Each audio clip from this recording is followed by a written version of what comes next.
আসসালামু আলাইকুম। DenovoLaws নতুন ভিডিওতে আপনাদের সবাইকে স্বাগত জানাচ্ছি। আমি জহিরুল ইসলাম। আমরা CPC 1908 সেকশন 2 এর 22 পর্বের সিরিজ আলোচনা করছিলাম।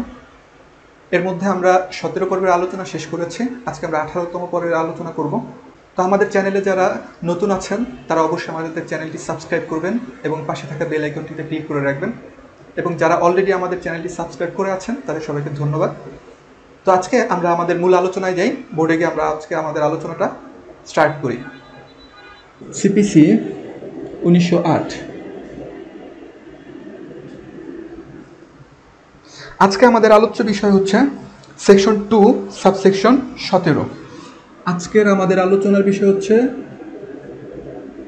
2.17 অর্থাৎ 2 সাবসেকশন 17 আমাদের আজকের আলোচ্য বিষয়। তো এইখানে আসলে কি আলোচনা করেছে সেই ব্যাপারটা নিয়ে আমরা আজকে আলোচনা করব। আপনারা যদি সেকশন 2 সাবসেকশন 17-এ যান তাহলে দেখবেন সেখানে সরকারি কর্মচারীদের একটা তালিকা করা আছে। হ্যাঁ, কারা আসলে সরকারি কর্মচারী। তো এই 8টা পয়েন্ট আছে, 8টা পয়েন্টে আপনারা একটু মুখস্থ করে নেবেন। তো বইয়ের যে আলোচনাটা আছে ওইটাকে আমি একটু সাবলীল ভাষায় উপস্থাপন করার চেষ্টা করব আজকে। তো আপনারা খাতা কলম নিয়ে বসে যান এবং বোর্ডে আমি 8টা পয়েন্টই লিখবো। 8টা পয়েন্টই আপনারা খাতায় নোট করে নেবেন এবং অবশ্যই এটা একটু মুখস্থ করে রাখবেন। হ্যাঁ, তো সেকশন 2 সাবসেকশন 17-এ কি বলা হয়েছে? সরকারি কর্মচারী কারা, হ্যাঁ, বা পাবলিক অফিসার কারা বা পাবলিক সার্ভেন্ট। সরকারি কর্মচারী কারা, এই ব্যাপারে আলোচনা সেকশন 2.17-তে করা হয়েছে। হ্যাঁ, এক নম্বর বলা হয়েছে জজ বা বিচারক।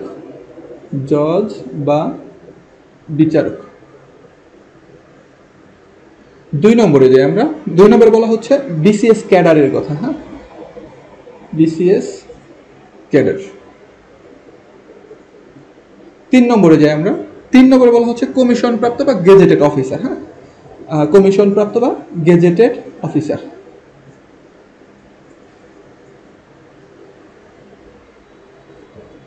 4 নম্বরে যদি যাই সেখানে বলা আছে আদালত কর্তৃক বিশেষভাবে অনুমোদিত কোনো ব্যক্তি যারা আদালতের কর্মচারী হিসেবে কাজ করেন। হ্যাঁ, আদালত কর্তৃক বিশেষভাবে অনুমোদিত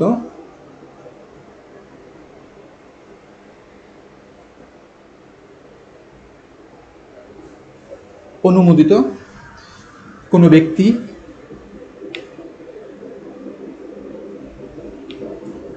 যারা কি করেন, যারা আদালতে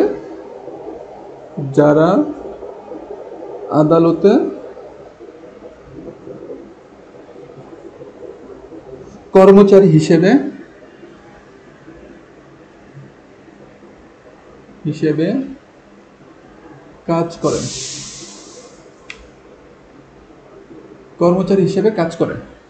তাহলে 1 নম্বরে আমরা দেখলাম জজ বা বিচারক হচ্ছেন সরকারি কর্মচারী। BCS ক্যাডার যারা থাকেন তারা সরকারি কর্মচারী। 3 নম্বর হচ্ছে কমিশন প্রাপ্ত বা গেজেটেড অফিসার যারা, তারা সরকারি কর্মচারী। 4 নম্বরে বলা হচ্ছে আদালত কর্তৃক বিশেষভাবে অনুমোদিত কোনো ব্যক্তি যারা কি করেন, আদালতের কর্মচারী হিসেবে কাজ করেন। তো এই ফাংশনটা এইটা আপনারা আদালতে গেলে দেখবেন যে অনেকেই আছেন যারা আদালতের মানে সরকারিভাবে মানে যারা থাকেন আর কি তেমন না, তবে আদালতের কাজকর্ম তারা কমপ্লিট করেন। তো ওই ব্যক্তিদের কথা এখানে বলা হচ্ছে। দেন যান 5 নম্বর। হ্যাঁ, 5 নম্বরে কি বলা হচ্ছে? এমন কর্মচারী যিনি তার পদাধিকার বলে কোনো লোককে আটক করতে পারেন। এমন কোনো কর্মচারী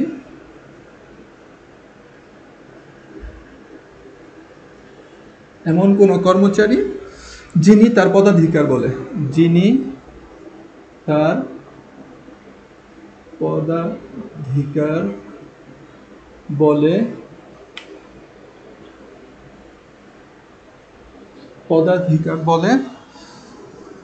কোনো লোককে গ্রেফতার করতে পারেন।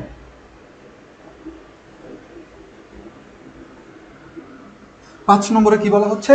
এমন কোন কর্মচারী যিনি তার পদাধিকার বলে কোনো লোককে গ্রেফতার করতে পারেন। 6 নম্বরে যাই। 6 নম্বরে বলা হচ্ছে এমন প্রত্যেক সরকারি কর্মচারী যারা অপরাধ প্রতিরোধ ও জননিরাপত্তার দায়িত্বে থাকেন। ঠিক আছে, এমন প্রত্যেক সরকারি কর্মচারী, এমন প্রত্যেক সরকারি কর্মচারী, এমন প্রত্যেক সরকারি কর্মচারী যারা অপরাধ প্রতিরোধ ও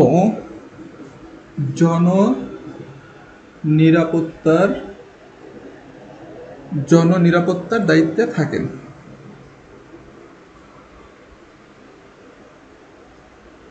তাহলে 8টা পয়েন্টের মধ্যে আমরা 6টা পয়েন্ট কমপ্লিট করলাম, যে জজ বা বিচারক, 2 নম্বর ছিল বিসিএস ক্যাডার, 3 নম্বর হচ্ছে গেজেটেড অফিসার, 4 নম্বর হচ্ছে আদালত কর্তৃক বিশেষভাবে অনুমোদিত কোনো ব্যক্তি যারা আদালতের কর্মচারী হিসেবে কাজ করেন, 5 নম্বর এমন কোনো কর্মচারী যিনি তার পদাধিকার বলে কোনো লোককে কি করতে পারেন, গ্রেফতার করতে পারেন। 6 নম্বর এমন প্রত্যেক সরকারি কর্মচারী যারা অপরাধ প্রতিরোধ ও জননিরাপত্তার দায়িত্বে থাকেন, যেমন পুলিশ আছে, ঠিক আছে, তারপরে অন্যান্য যেই ল এনফোর্সমেন্ট বাহিনীর কর্মচারীরা আছেন তারা সবাই কি সরকারি কর্মচারী।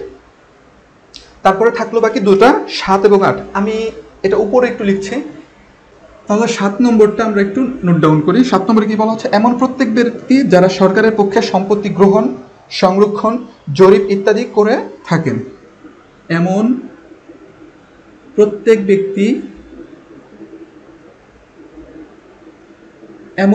ব্যক্তি, যারা সরকারের পক্ষে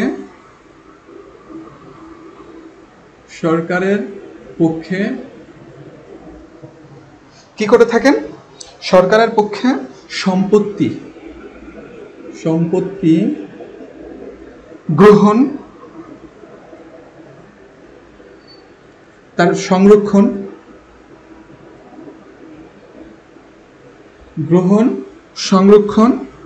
জরিপ ইত্যাদি করে থাকেন।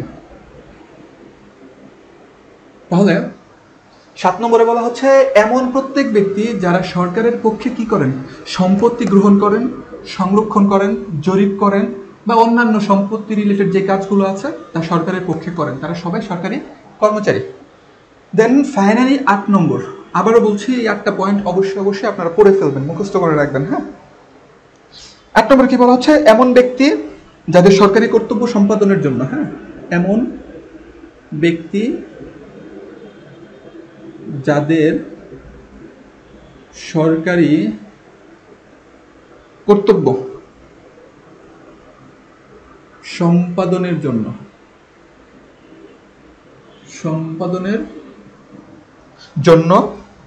সরকার ফি বা কমিশন প্রদান করেন। এক কথায় বলে দিলাম। তাহলে 8 নম্বরে কি বলা হচ্ছে, এমন কোন ব্যক্তি যাদের সরকারি কর্তব্য সম্পাদনের জন্য, হ্যাঁ, ওই ব্যক্তিদের কোন কাজের জন্য, সরকারি কোনো কর্তব্য সম্পাদনের জন্য সরকার কি করেন, একটা ভাতা দেন, ফি দেন বা কোনো কমিশন প্রদান করেন, তাহলে ওই ব্যক্তিটাও কি সরকারি কর্মচারী হিসেবে পরিগণিত হবে, অর্থাৎ পাবলিক অফিসার হিসেবে পরিগণিত হবে। তাহলে সেকশন 2 সাবসেকশন 17টা আমি একটু রিক্যাপ করছি, আবার একটু খেয়াল করেন। 1 নম্বরে ছিল আমাদের জজ বা বিচারক হচ্ছেন সরকারি কর্মচারী, 2 নম্বরে ছিল বিসিএস ক্যাডার, তারা হচ্ছেন সরকারি কর্মচারী, 3 নম্বর কমিশন প্রাপ্ত বা গেজেটেড অফিসার, তারাও সরকারি কর্মচারী, 4 নম্বর আদালত কর্তৃক বিশেষভাবে অনুমোদিত কোনো ব্যক্তি যারা আদালতের কর্মচারী হিসেবে কাজ করেন, তারাও সরকারি কর্মচারী। 5 নম্বরে বলা হচ্ছিল, এমন কোনো কর্মচারী যিনি তার পদাধিকার বলে কোনো লোককে গ্রেফতার করতে পারেন, তিনিও কি একজন সরকারি কর্মচারী।